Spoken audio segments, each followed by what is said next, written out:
Thank you so much. You know, I love singing gospel music. This is what I've dreamed of doing all my life, and I was always raised in a home that loved gospel music. And I'll be the first to tell you, I'm not ashamed to stand before each and every one of you today and say that I'm a mama and daddy's boy. I love my mom and dad with all my heart. Thank you. About 4 years ago, I had been out singing somewhere, and one evening I was on my way back to my mom and dad's in Goldsboro, North Carolina. And a good friend of mine had given me a tape that he had just gone in the studio and recorded. And that day, as I was riding down the interstate, I put the tape in and I started listening to it. And a song come on that really caught my attention. The song was talking about a young man that had been kicked out of his home. His mom and dad wouldn't have anything to do with him. He didn't have any friends. He was a very lonely person. And as I thought about those words that day, I started thinking to myself, you know, I'm so fortunate that I was raised in a good Christian home, that I had a mom and dad that loved me, took care of me, that raised me in a good Christian environment.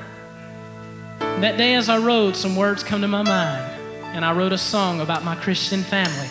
I'm sure there's many of you in here today that maybe you can relate to these words. So I want you to listen right now as I sing about my family. Listen.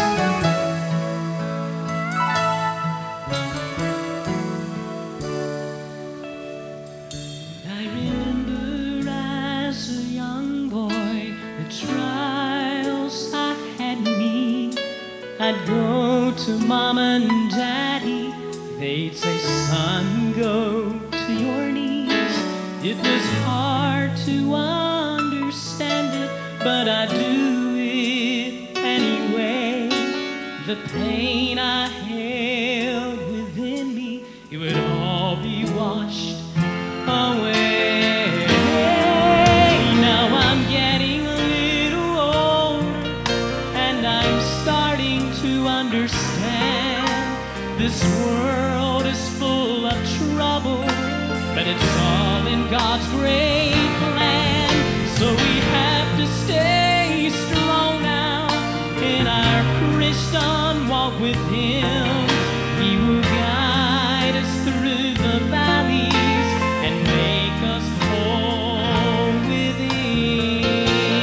Oh, I'm thankful for a Christian family.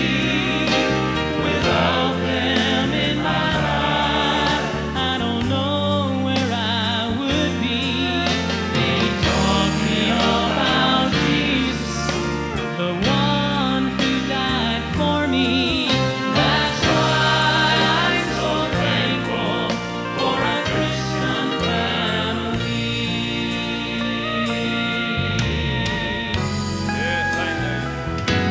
Now I know the day is gonna come when He takes them both from me, but I'll remember the good and bad times that they helped me through my needs, and I'll know they're up there with my Lord, sitting at His royal throne, looking down